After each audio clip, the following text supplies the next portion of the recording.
Hello, hello, and welcome again to another edition, the Thursday, July 30th edition of the Maximum Growth Live Show. Jay Ruane here, Seth Price here. Seth, how you doing this week? Doing great. Doing great. Boy, it's a hot one this week, huh? It is. It's a scorcher. Just trying to stay cool. Yeah, it's really been crazy. With it being so hot, you almost can't even go outside. We had a little league game the other day, and it just was just drenched after 3 innings with no. We can't even use the dugouts because of coronavirus. So it's like you got everyone sitting there with umbrellas. We've told the kids to bring umbrellas, but it doesn't really help me pitching out there on the mound. I'm roasting, and I don't get tan. I get red like a lobster. So it's not really the best. But I wanted to talk a little bit about what we have this week. We've got another phenomenal guest coming off last week. Talking to Mark, that was just a phenomenal show. A lot of nuggets there. We got a lot of great feedback. And one of the things that people can do if they haven't watched it live, they can subscribe to our podcast. Our podcast is also available as part of the Maximum Law podcast. So if you're a subscriber to that, you'll get our episodes coming up in that feed as well. Maximum Law has got a great episode this coming week with Michelle Delino, who's a family lawyer in Seattle, Washington. And it's great for them to be talking to a family lawyer at this time because, the family law practice has really changed a lot with coronavirus. So I'm curious to see what comes out of that episode. But Seth, tell us a little bit about who our guest is today so we can get ready for that. We got Jack Newton, founder of Clio, and Clio, monster in the lawyer, case management space. It's crazy what they have done and how they have dominated a space, raised money, scaled, and can't wait to sort of talk to him about what he's done and how he's gotten from A to B. And similar to Mark, these guys look inside all these law firms and see what takeaways they can give us, reflecting back, looking at our work. Yeah, it's really sort of interesting to me because, one of the great things, and I think I'd like to talk to him a little bit about this, is that, coronavirus did hit law firms hard, but it's really the small firm and the solo lawyer that's using technology to deliver their products that was able to be nimble. It's sort of like those big firms. It takes a lot to move a battleship. It takes a lot less to move a raft, right? And so that raft is able to get places that the battleship can't get. And we're seeing that. We're seeing a lot of smaller law firms able to really sort of iterate, scale, change things up, where we're starting to see, at least in my market, I don't know about yours, we're starting to see the fractures and the fissures on the bigger firms. I'm starting to see larger firms, split up, try to change their focus. I don't know. What do you see in your market? Are you starting to see some people start to break off and split up this, 5.5 months in? It's all over the place. And I think some of it, we're not networking the way we were before. So I really don't have that much of a finger on the pulse. I get the impression that most firms, present company included, have looked internally as to see what is not profitable. And especially once you go virtual, there's a lot, it's much clearer. When everybody's in this big mixing bowl and there's the synergies in an office, you sort of like, oh, okay, well, this one isn't doing as well. But when you start to look at the silos individually as people moved out, it became readily apparent where some of those weak links were. And what I see, big firms to small firms, that people have looked and said, okay, if there's ever a time for us not to continue carrying people, this is it. And that's what I'm seeing, sort of crowdsourcing friends and neighbors, because DC has a lot of larger firms, but it's similar. Like if you can't carry your own weight, this is not a good time to expect a firm to be carrying you. Yeah, I think that's going to be a real problem, and I think it's going to have some major changes in the market going forward. And some of those bigger firm lawyers will try to eat away market share from the small firms and the solo shops because they'll go out and they'll hang a shingle or try to figure something out. And as our listeners know, as you and I certainly know, it's hard to make a buck. It's hard to get the phones to ring. It's hard to close a client. Everyone sort of, doesn't see how the sausage is made, as they say. It's two of us who've been in this, making the phones ring, getting people to retain. That is such an art. And, you see it when that lawyer leaves the U.S. Attorney's office, joins a big firm, and 2 years later, they're out because they never they never knew how to generate any business. I think that you're going to see that happening a lot with some larger firms and even some mid-sized firms as they sort of get leaner and people aren't necessarily able to be carried. You're going to see some people sort of struggling with the new normal, because it's not like they're walking back into a booming legal economy. Now it's really, people are fighting over scraps in some respects. So absolutely, I feel like it's 2008 all over again. Yeah. And what's ironic and great to have Jack coming on board in a moment is that we all ran for the hinterlands, right? We left the office, we're home, and I remember just a few years ago when we moved our non-plaintiff side of the practice to Clio, there was a decision to be made. A lot of their competitors were not cloud-based or not fully cloud-based. And he's looking like a pretty smart guy right now, having created this operation that's allowed people to just go anywhere and continue to operate. So I can't wait to get his thoughts on what's happening now, what's going to happen next. Yeah, I know, it's funny. I was talking to our phone guy because I think we should share the same phone people, and I said, you guys must have been slammed when this thing first happened, and he laughed. He said, yeah, you guys were the easy people. He's like, I sent you a couple of handsets and you're good to go. He's like, but we were taking legacy systems that had been in place for 50 years, 30 years, and trying to get people to be able to work remotely. And I think that's one of the great things about, the people in this community, our viewers, the people in the Maximum Lawyer community. We're quick to adopt technology. And I think going to the cloud is something that, Jack was prescient about. And I think we should bring him in now, and we can talk a little bit about that and where he sees, the future of law going. What do you say? Sounds great. All right, so let's bring him in 3, 2, 1. Jack, it is great to have you here. So excited to hear everything going on in your world. In one sense, we look at you as the smartest guy in the room, in the sense that you took us all, into the cloud years ago. So when the pandemic hit, for many of us, it was a pretty smooth transition. For a guy who is employing all these people to help lawyers work from the cloud, talk to us about what's been going on in your world. Yeah, well, it's been a wild 4 months, that's for sure. We've seen what I've described as a mass migration to the cloud happening in the legal sphere, where firms like yours, Seth, that were ahead of the curve and on a cloud-based platform like Clio before the pandemic hit. You've commented to me in the past, you hardly missed a beat. It was just a very smooth transition. But we saw COVID-19 obviously is a huge catalyst for many law firms and a forcing factor to finally make this move that they'd maybe been punting on for years. And we've seen the busiest quarter in Clio's history in terms of boarding new customers. We've been running a very systematic migration to the cloud program for new customers, where we're teaching them the ropes, not just of Clio, but of what we view as 4 or 5 really core tools for the cloud-based law firm. So this is obviously a cloud-based practice management and cloud-based client portals that tools like Clio provide, where you can interact with your clients online. You can intake them online through a platform like Clio Grow. But there's also a whole constellation of software you need to run a cloud-based law firm. You need an e-signature solution. You need a video conferencing solution. You need an internal communication tool like Slack or Microsoft Teams.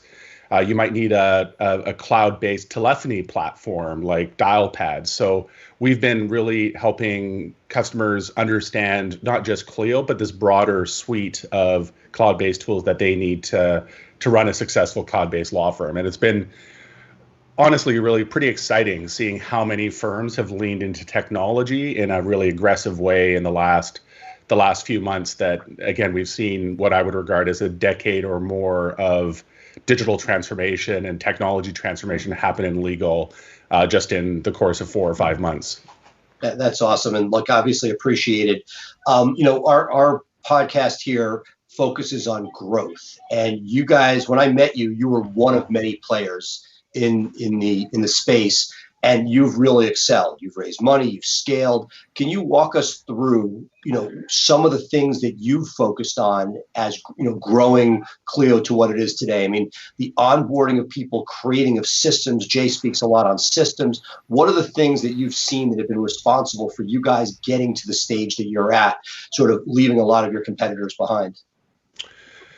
I'd credit it to a couple of things, Seth. I think when we look at the evolution of Clio, and maybe for some of your listeners that aren't super familiar with Clio, we started way back in 2008, launched as the first cloud-based practice management platform back when you'd spend the first 5 minutes of introducing cloud-based practice management, explaining what the cloud was. As you pointed out, this is we've been in this game for a long time, and over the course of the last 12 years, we've scaled to being the most widely used practice management platform in the world and in history, bigger than any of the on-premise incumbents were back in their heyday.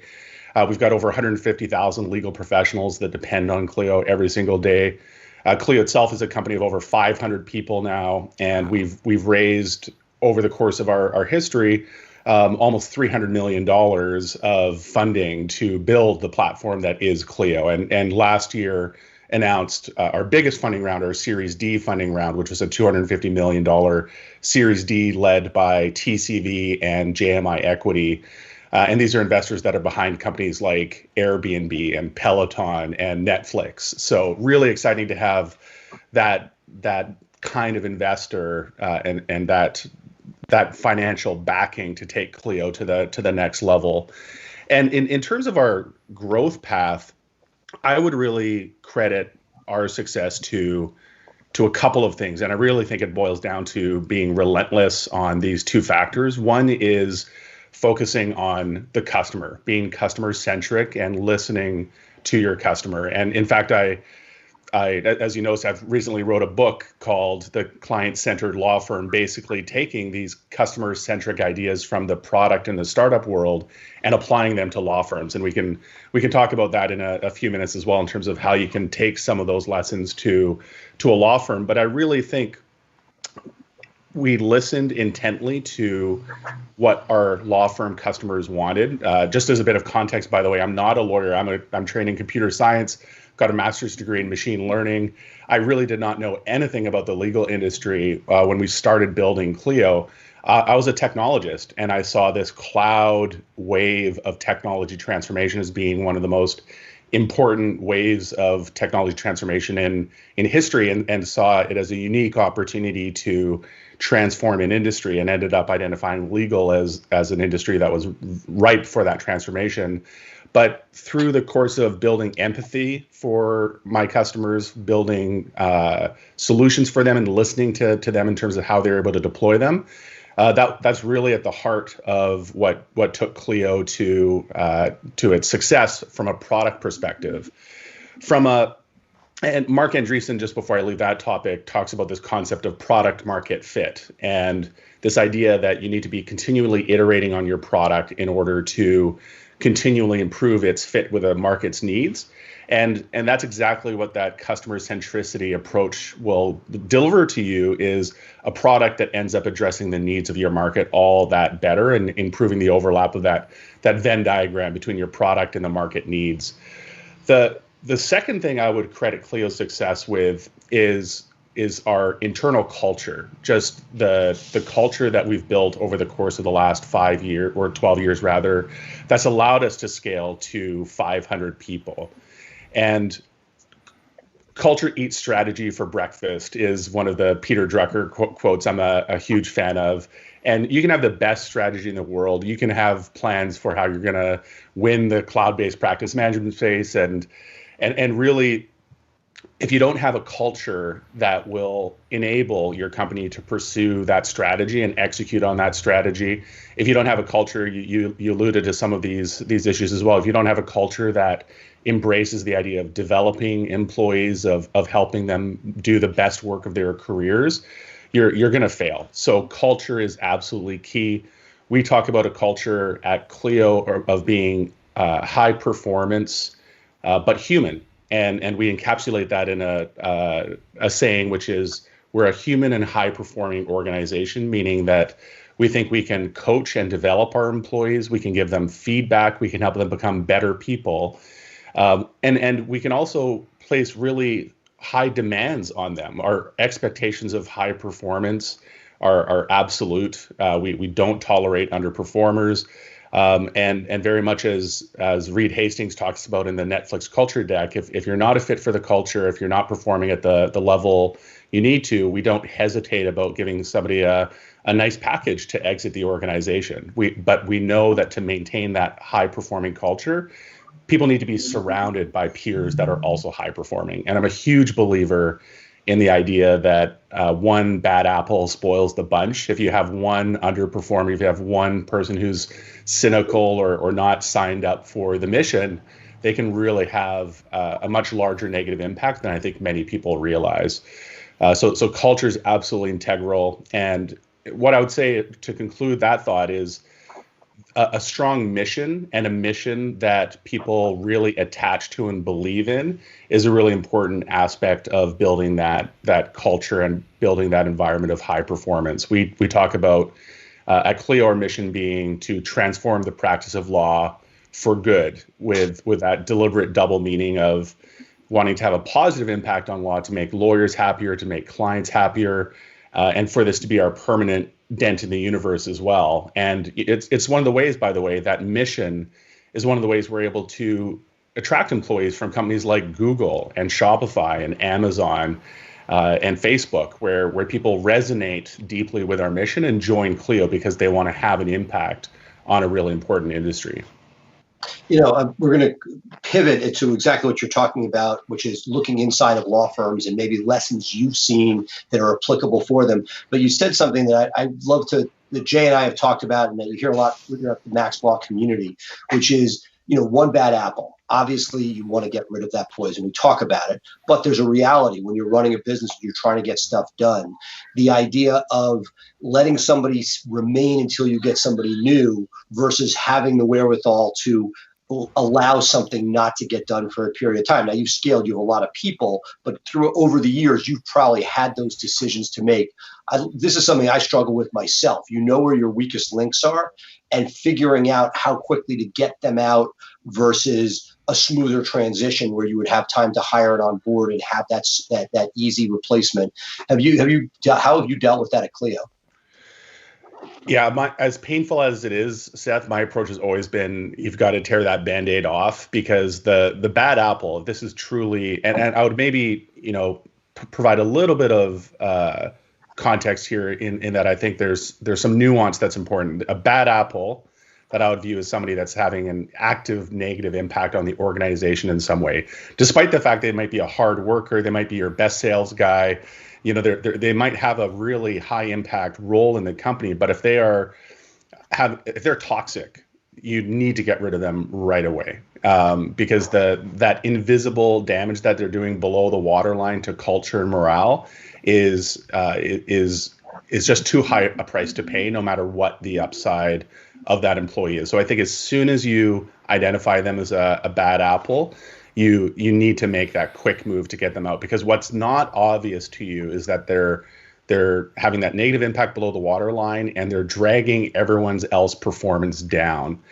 If you're just dealing with a typical kind of underperformer, there's lots of room, I think, for coaching and leveling them up and giving them some chances to improve, being really clear about the fact they're not meeting expectations and providing some support for them raising their game to get to those expectations. So I really think that those are two very distinct approaches, and in the latter, you do have some room and some time, and I think owe it to your employee to do your very best to coach them up or coach them out.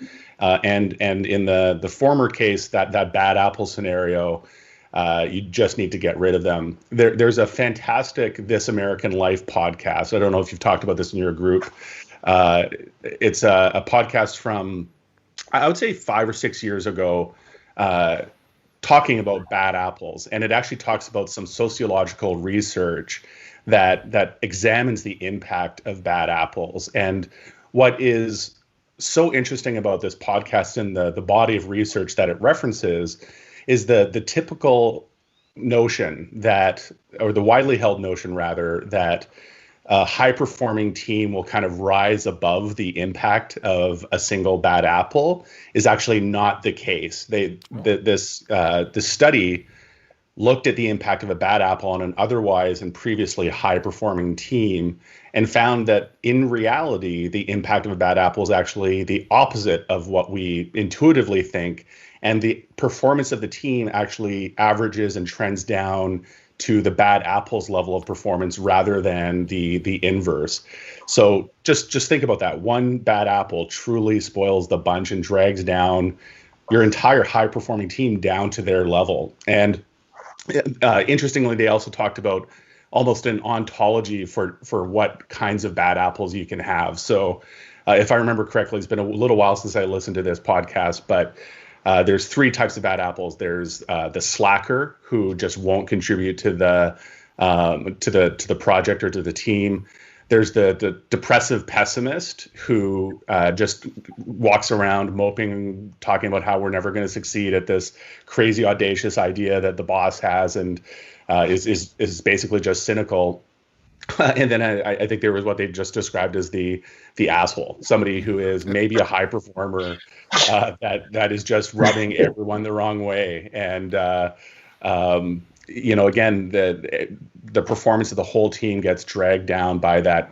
The jerk, actually, they had a more delicate term for this individual.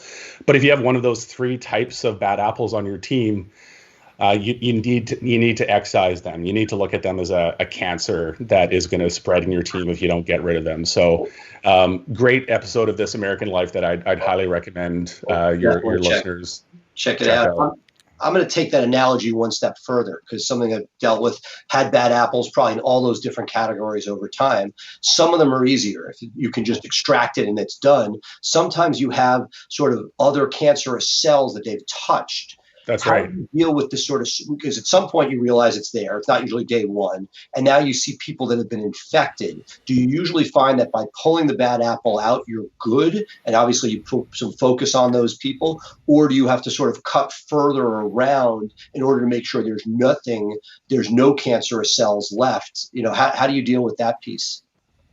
My personal experience is that usually getting rid of that one bad apple is actually the key thing, and the people that they were negatively influencing will just bounce back to a better state, being surrounded by people that have a more positive attitude, are more engaging, and there may be people that are just more easily influenced by those that are around them. And if you just make sure that those that are around them are positive net contributors to the mission, you'll see that positive response.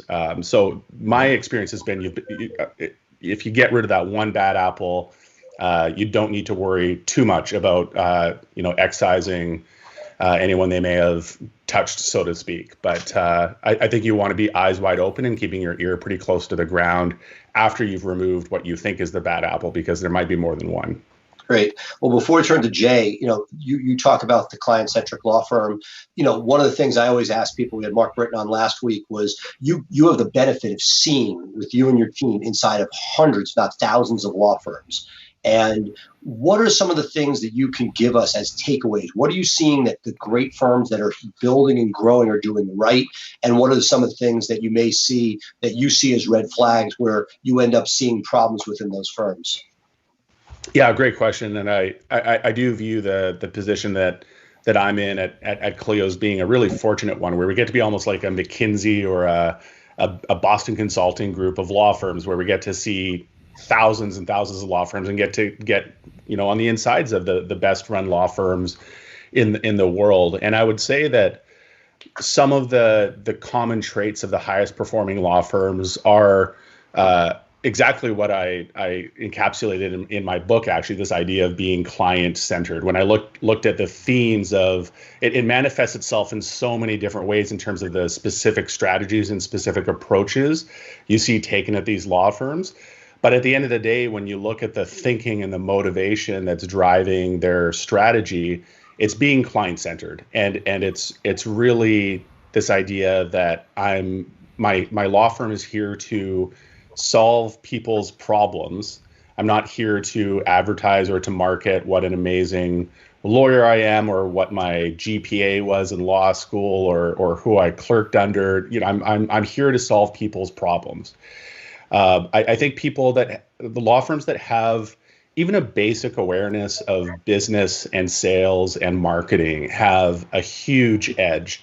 When we looked at law firm responsiveness in Clio's legal trends report last year, we saw some pretty devastating data that showed, for example, that over half of law firms that we contacted, and what we did is we essentially did a secret shopping survey where we hired a research firm to call law firms, to email law firms, and in that process to look as much as possible like a legit lead. And we wanted to see how responsive law firms were on average to that lead. And as I was mentioning, the data is pretty devastating. Over half of the law firms that we contacted by phone didn't pick up the phone at all. Of the firms we left voicemails with, over half of them took longer than 72 hours to get back to us. Of the firms we emailed, and we emailed over 1,000 law firms, again, over half of the law firms never responded to us at all. And many of the law firms took longer than 72 hours. Of the ones that did respond to us, the majority of them took longer than 72 hours to respond to us. So if you just have a basic system in place to manage your leads effectively, to be responsive to those leads, you will have an incredible edge in the marketplace. Because again, if you know consumer behavior and you understand consumer behavior, and again, I think that's a common trait I've seen in many of the best run law firms I've seen, they know that the first one to respond has got an unreasonably high probability of winning that client overall. And in fact, when we survey consumers and ask them what do they prioritize most, what do they value most in the law firm that they're ultimately going to select, responsiveness is right at the top of the list. It is not whether you graduated magna cum laude at your law school. It is, do you get back to me quickly? Do you text message me if I need to get a hold of you quickly? Do you pick up the phone, or do you at least call back quickly when I contact you? So I think law firms that understand the dynamics of business, understand a sales cycle, view their law firms as at least partially being a business. And again, there's some law firms that really almost take offense to the idea that they're a business. But you need to look at your law firm as a business, and you need to look at it as a business that you need to run well, that needs to be responsive to consumer needs, and invest in the infrastructure to make that happen. And maybe that's the third and final kind of common trait I see across these firms as well, is they invest in the people and the technology and the tools to fulfill that customer centricity and to fulfill that business mandate that they want from their law firm. So again, the typical lawyer might listen to this and say, well, I have a hard time picking up the phone because I'm always in court. And then I end up getting busy in the evenings, catching up on my caseload. And yeah, it can easily be 2 or 3 days before I get back to a client. You need to think about, how do you extricate yourself from being in the critical path there? How do you hire, for example, a call answering service? There's law firms that have entire teams of people that are just dedicated on intake. And again, they've got SLAs. You guys are great examples, right? They've got SLAs that they adhere to, service level agreements where the phone doesn't ring more than twice. If there's a callback that needs to be made, it's done within so many minutes. And again, this mentality that the way some law firms might look at acceptable response times being in hours or even days, I think the best law firms are thinking about, how am I responsive in minutes or even seconds, bringing tools like online chat to their websites, bringing automated intake tools to their systems, hiring people where it makes sense to be as responsive as possible. And ultimately, again, a really important philosophy here is the lawyer in the law firm is focused on the highest and best use of their time and hiring people to surround them to help them execute on the other aspects of their business. That's great stuff. No, we live it. One of our mentors says that we're really a plumbing service, and that you have to, envision the hot water heater in the basement exploding, and one significant other is yelling at the other. And can you answer and solve their question? Jay, I'll throw it to you. Yeah. So, Jack, thanks for coming on. You talked a little earlier in the program about culture and how important culture is. And one of the things I think for our listeners and our viewers is that they are in a period of growth, and you at Clio have had tremendous growth, and the culture of your company, I'm sure, has changed somewhat from when it was 10 people to 100 people to now 500 people. Absolutely. Yeah. Can you talk to our people a little bit about that and how you maintain the important parts of the culture, even though what got you to this point isn't what's going to get you to the next level? I'm sure you're envisioning a point when you're going to be at 1,000 people, and your culture is going to have to change. When it's a small law firm that's starting out, and it's two friends from law school, maybe they're single, they don't have kids. Culture can be one thing, but then when you hire and you add people with different family obligations, cultures have a tendency to change. So, talk a little bit about how your culture has changed and how you guys have been able to adapt it, so our viewers can understand that culture is sort of dynamic to some extent. Yeah, I think that's a really important point. Culture is dynamic, and I hear many people talk about culture in terms of how do we preserve our culture, and I think that's actually almost a really dangerous way of framing how you want to approach your culture. If you're talking about preserving your culture, it does imply that it's static, and I think you really need to lean into this idea that your culture is going to evolve and change significantly over time. And the way I like to think about it is you want to look at it as an evolutionary process. With every new employee that you bring on, with every new team member you bring on, think about it as you're almost hybridizing their DNA with your existing company DNA. And you need to be really deliberate in terms of the people you're bringing on board, and whether they resonate with your existing culture, but also are they a cultural add? And I think this is an important concept where you hear a lot of companies talk about culture fit in the interview process. Are you a culture fit? And again, the existing team members often do kind of a panel interview. This is how it works in the startup world, at least quite a bit, and maybe in law firms as well, where you have somebody interviewing the candidate to assess just culture and are they a culture fit. But I think the danger there is you're actually hiring for homogeneity. If you're hiring for culture fit, you end up, I think this is one of the reasons you have such a problem with bro culture, for example, in Silicon Valley, is you end up having culture fit essentially being, one programmer assessing another programmer and saying, this guy's just like me, perfect, let's hire him. And you end up with a very undiverse, a very uninclusive environment for employees. What you want to look for instead, I believe, is culture add. Does this person bring something to the table that is accretive and additive to our organization, and might even challenge some of our existing cultural norms in a useful way? And if you're really deliberate about your hiring and thinking about, especially at the leadership level, when you're bringing on new leaders and people that can really influence the organization, I think if you're really deliberate about that, you can see really, really positive impacts in terms of how you're evolving your organizational DNA. And I'll give you an example of how this looked at Clio back in our early days, around 2012 or so. We were hiring our first VP of sales, and I would characterize Clio at that point as being a very, very product-driven company that didn't understand sales at all. We didn't, we were as bad as some of the law firms I was just condemning in terms of, not phoning leads back. We just kind of we had a free trial, and if you found Clio, sign up for the free trial and converted, great. But we didn't do a lot other than that to try to sign you up or to convert you. And our first VP of sales was somebody we hired at a Salesforce. He was previously an RVP at Salesforce. And in the hiring process, we thought, this is going to be challenging for the organization because Steven was his name.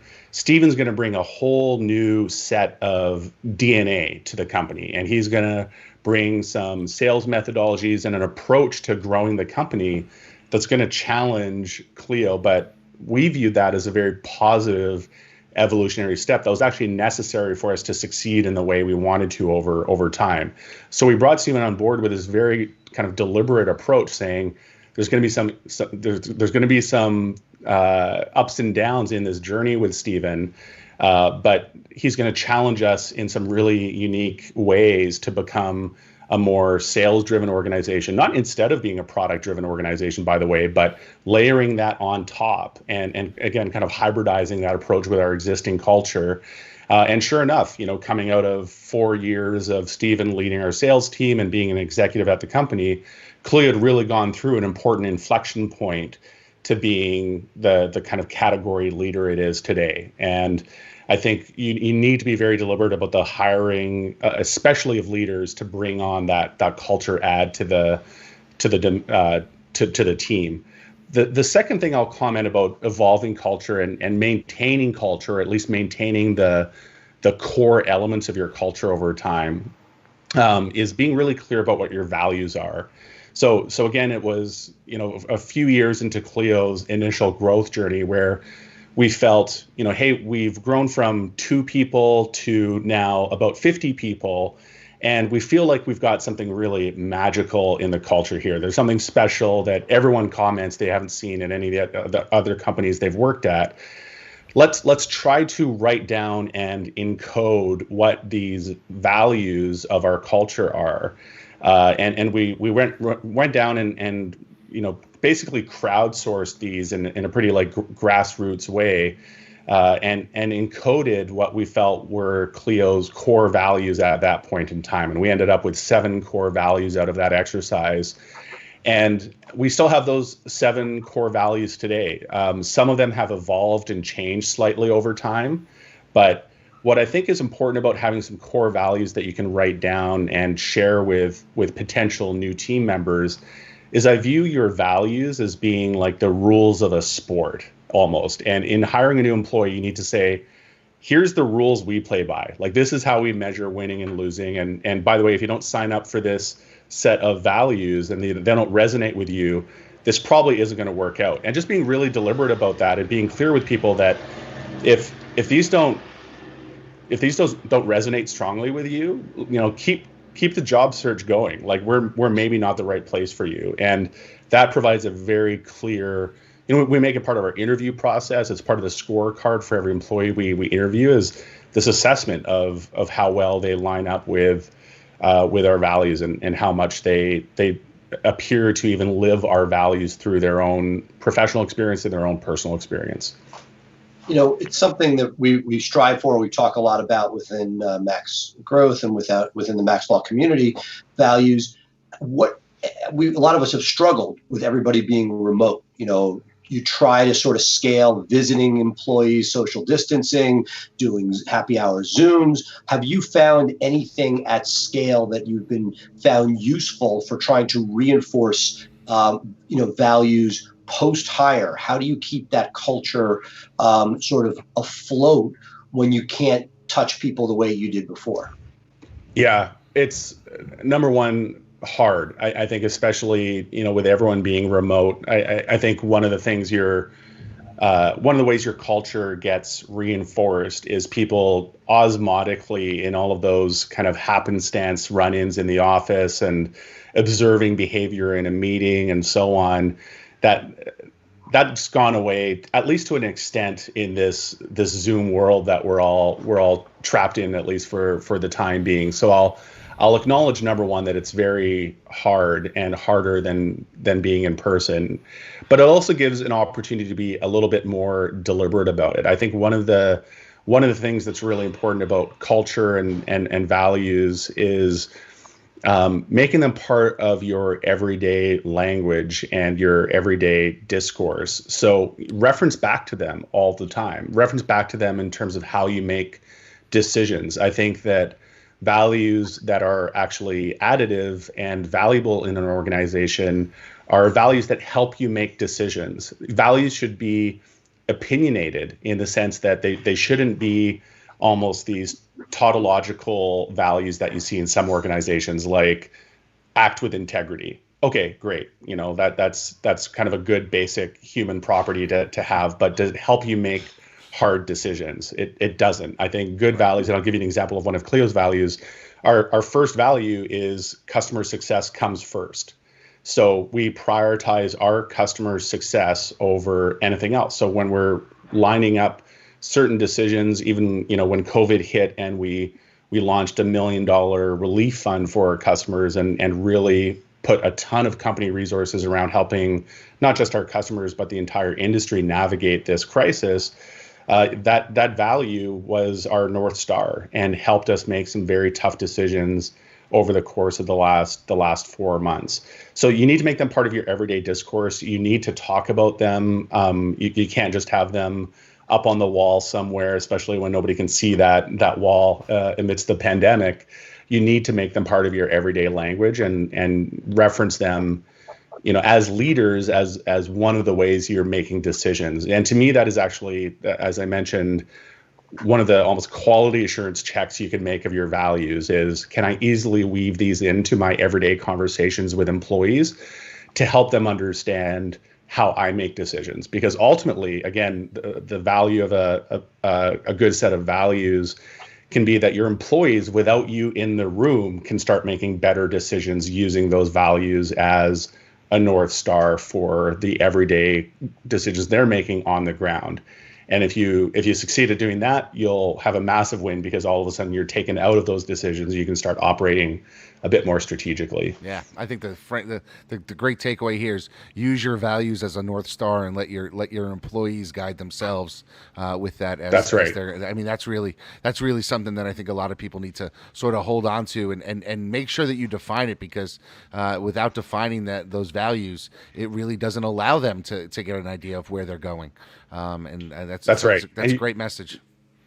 You really need to write them down. They need to be, written down, documented. So even if you feel like there's an implicit set of values in your firm, as I'm sure every firm feels there is in their firm, go to the work of going through an exercise. There's facilitators you can hire to help you do this that are amazing. You can assign a facilitator within your company if you've got somebody that's good at that kind of thing. And interview and talk to your employees and figure out what your values are. Maybe my final comment on values is they can be a combination, I believe, of both a reflection of what is your values and what your values are at a given point in time, but also what your aspirational state is. I think you should have values that might be a stretch, something that you feel like this isn't necessarily where we are today, but this is where we want to be in the future, and use that again as a North Star to kind of guide where your organization will evolve to. I love it. This is great stuff, and I think stuff that lawyers within our group are constantly focused on. I love the North Star concept. Let me bring you back to granular in looking at the law firms themselves. This is all amazing, and clearly this is a filter. But you've hired more than 500 people in the last several years. What are some of the lessons learned from that? We see a lot of people within our group. I hired this person. It was a great interview, and it turned out not to be the person who could perform substantively once they got there. What are some of the mistakes you've seen internally, and how, what are some of the things that we should be looking at in building our organizations to try to avoid mistakes, understanding that you've created this awesome filter, but when it comes to brass tacks of substance, where do you what have you put in place to try to make that as effective as possible? Yeah. So number one, hiring is hard. I don't have any silver bullets here. Even having gone through the experience of hiring hundreds and hundreds of people at Clio, I think a few of the realities you need to be aware of is that people can interview really, really well and then completely bomb on the job, just as you were alluding to, Seth. So I think this is one of the realities that you can never escape, is if you're ultimately trying to assess somebody's ability to perform a complex job over a long period of time, over the course of maybe 2 or 3 hours of interviewing a person, and that's just super, super tough. And depending on the kind of role, for developers, for example, we put them through a whiteboarding exercise, we have a coding exercise, we have a peer programming exercise, so you can measure those core competencies, but assessing how they'll integrate into your team and so on is very hard. So I think one unavoidable part of hiring is being psychologically ready for the firing part if they don't work out, because that will be, no matter how great your interview process is, no matter how great your intuition is in terms of whether they're a culture ad or not, you're going to get it wrong sometimes. And I think almost every manager you talk to, when you talk about whether they made the right choice in terminating somebody, the feedback you always get is, I waited too long to terminate them. I paid too high a price either on the culture side, on the team impact side, on the performance side. I waited too long. So maybe we could start out at kind of the ugly part of hiring, which is the inevitable almost corollary that you need to fire people and you need to be able to do it quickly and humanely. I think one of the concepts, I talked about this a little bit earlier, this concept that Reed Hastings talks about in Netflix, I think is a really powerful idea, is this idea that, we're not a family.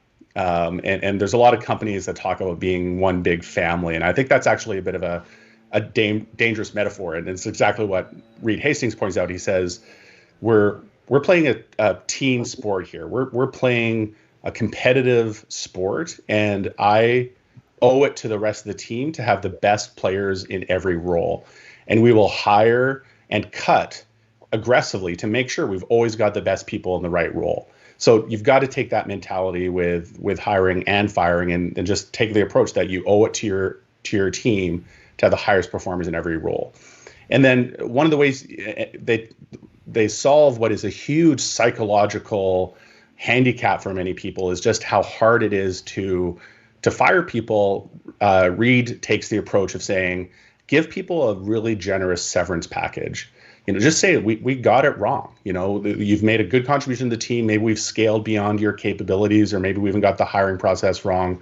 We're going to put you in a situation where you land on both feet, and you're going to have plenty of time to go find your next gig.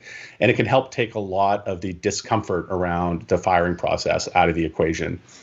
So with firing out of the way, let's talk about getting hiring right. And it is hard, but here's a few of my key learnings over the years. Number one, reference check. Reference check like crazy. I think if you do reference checking properly, you can almost skip the interview.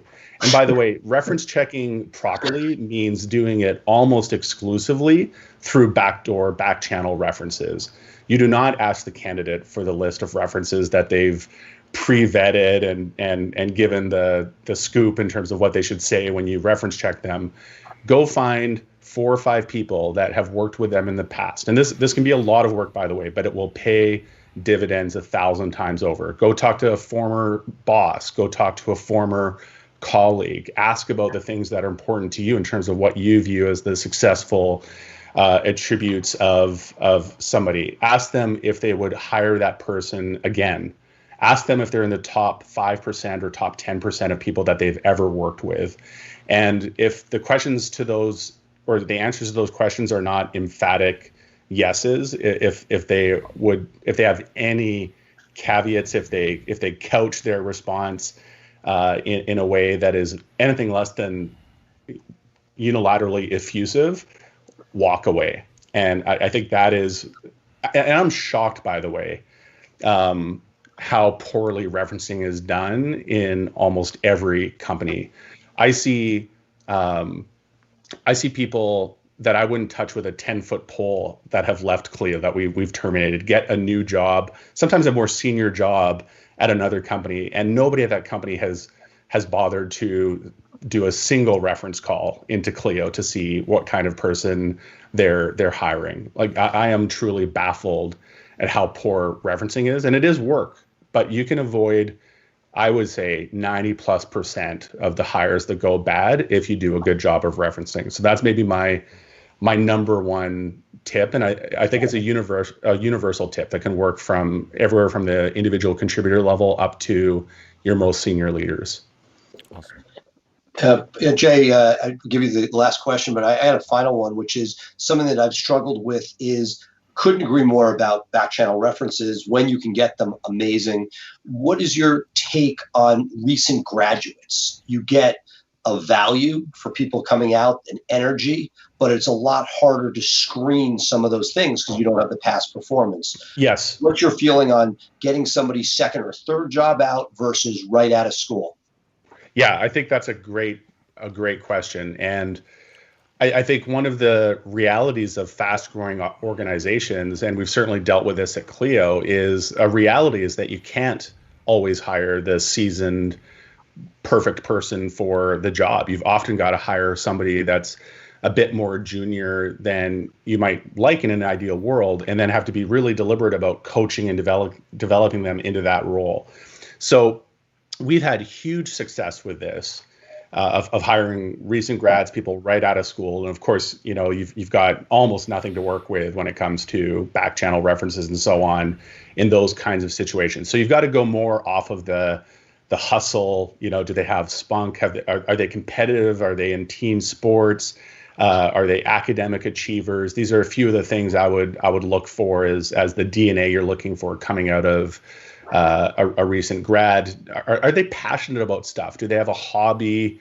What are some of the things that you think might make for an interesting high impact hire? Is there intellectual curiosity there is another thing I look for. Are they good learners? And then if they're good learners, and I think that's ultimately what you're looking for, if they're good learners and they're team players, you can really have a situation where they can onboard in your company and really shine. And some of our highest impact employees are people that were fresh out of school. In fact, my chief operating officer at Clio today, George Saharis, we hired back in the early days of Clio as a fresh MBA grad. Really not much in the way of references or anything else, but a guy that was smart as hell, that was a hard worker and ambitious, and would just move mountains to help Clio succeed. And he's moved all the way from a junior business development role all the way to being my right-hand man today. But over the course of that new grad's career trajectory, I do think what you need to invest in is the development program at your law firm to help these people onboard and help succeed. You just need to be deliberate about what is the mentorship that people are going to be providing them through their onboarding process, through their development process. Who are they going to be learning from on a daily basis? I think too many organizations hire those great raw materials and then just kind of throw them into a cubicle and say, figure it out.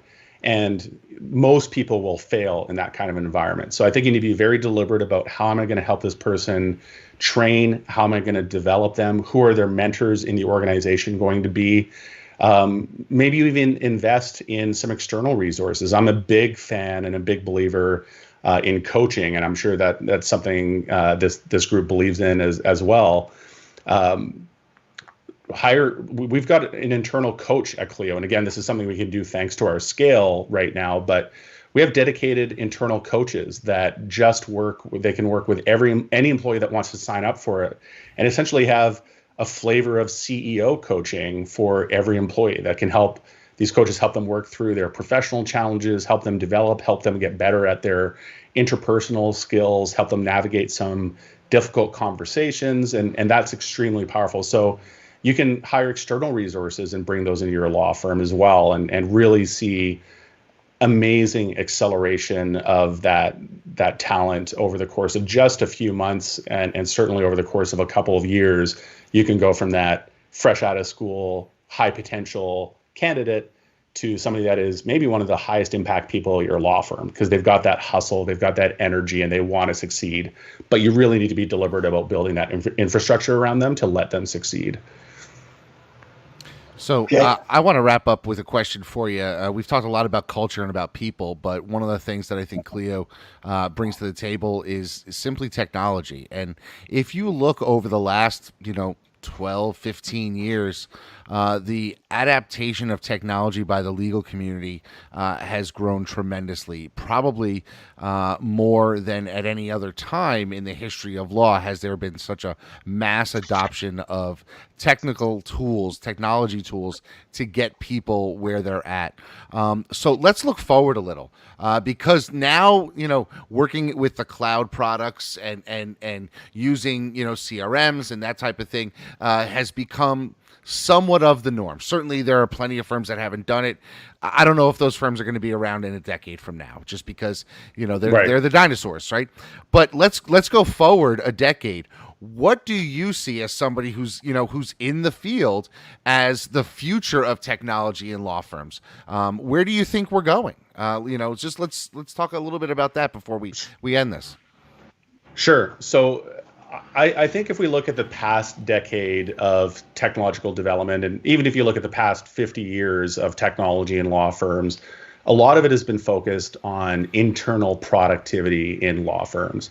The mundane but necessary aspects of running a law firm: task management, calendar management, trust fund management, matter management, document management, all the tools that help a law firm operate efficiently internally and help avoid all the common pitfalls that might see, disbarment or other disciplinary action take place. So I think, as you pointed out, Jay, I think this is almost table stakes now. And if you're not a law firm that is using practice management tools like Clio internally in your law firm, you're going to be left in the dust. But I think as we move beyond that chapter of technology adoption in law firms, I'm a huge believer in the next chapter and the next kind of wave of transformation that's going to happen over the next decade, really being about redefining the client experience and redefining how law firms interact with clients and interact with prospects over the internet. And I think we're going to see a really exciting transformation over the next 10 years. And I think a bigger transformation, if you'd asked me that same question even 6 months ago, I might have given a slightly different answer. But with COVID and the amount of acceleration that's happened thanks to COVID, I really think that the next decade is going to be the most exciting decade of legal technology ever, because of the pressures that COVID has put on the industry to accelerate and to drive some of the change that is so necessary. If you look at legal as a whole, and the impact that the internet has had on almost every industry on the planet, from shipping to commerce in general, to banking, you name it. It's had a transformative Medicare. It's had a transformative impact. But the legal industry is still relatively untouched by the internet. And I think the theme over the next decade will be the decade that the internet finally fundamentally transforms the legal industry. And I think this will be a multifaceted level of impacts. I think we're seeing, again, thanks to COVID-19, I wouldn't have been as optimistic about this 6 months ago, but we're seeing even the courts lean into video conferencing tools. I think we're seeing individual law firms understand that maybe they don't need a physical law office. I think we'll see bricks and mortar law offices in 10 years maybe seen as quaint as the bricks and mortar bookstores, which again still exist to a much smaller degree than they did before, but most people are buying their books online. And I think most people will be working with their lawyers online in the future. I think we'll see lawyers move away from the bricks and mortar law office to distributed work from home environments or to distributed co-working environments. We'll see more lawyers working out of rural areas where they can live and work at a much lower cost basis than they did previously. And we'll see an increase in people's ability to access justice, which I think is a huge positive thanks to these technological transformations as well, because the average law firm will be able to deliver legal services at a much more affordable rate. And I would also say priced and packaged in a completely new way. Maybe we'll see more, well, I'll say that a bit more strongly. I believe we'll see much more in the way of subscription legal services. We'll see legal services priced and packaged like a Shopify storefront rather than this complex billable hour model that consumers have such a hard time parsing. So those are some of the underlying changes that I think we'll see, and the overall theme will be a shift away from the inner workings of a law firm and helping get that right to almost the outward facing interactions a law firm has, and really transforming how law firms do everything, all the way from intaking their clients, where their websites. We'll see online chatbots be more pervasive. We'll see the idea of clients phoning an 800 number start to fade into the rearview mirror, all the way through the course of delivering the work product of interacting with clients that will happen over Zoom calls rather than through in-person meetings. We'll see tools like e-signatures become, again, completely table stakes, and the entire interaction with a client will be a digital one. And I think that's where we're headed to in 10 years. And I think that's going to be a really exciting chapter for the industry. Cool. Well, Jack, that incredible. I feel like we've just literally drank from a fire hose. So much to think about, so many nuggets in there to bring back, and vision for the future. A lot of what we spend our time talking about. And, for some of us that are sort of pushing that way, it's great to see that somebody like yourself is at least seeing that's where we're all headed. Jay, you got a final word? No, I mean, like you said, it really is drinking like a fire hose. And I think, for decades, lawyers had this monopoly on knowledge, and they sold their knowledge. Now that knowledge is out there because of the internet. And so what the lawyers have to do is sort of change what they sell. And what they sell isn't the knowledge anymore. It's how to use that knowledge for the best use of the client. And the lawyers that adopt that model, I think, are going to be the ones successful in the new paradigm. Awesome. I fully agree. It's going to be an exciting transition. Yeah, I'm looking forward to it. Thank you for your time. I'm sorry that the cloud conference this year, the Clio cloud conference, will be in the cloud, but I hope sometime in the near future we get to be in person, because that's a lot of fun and a great networking space that you've created. Yeah, absolutely. Likewise, I look forward to that as well. Thanks for having me, Seth and Jay. Thank you so much, Jack. Have a wonderful day. You too.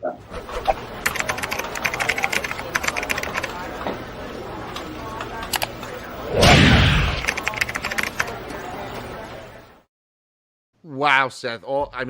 I'm just saying wow, because we got so many things there that you can really work with. What were your thoughts?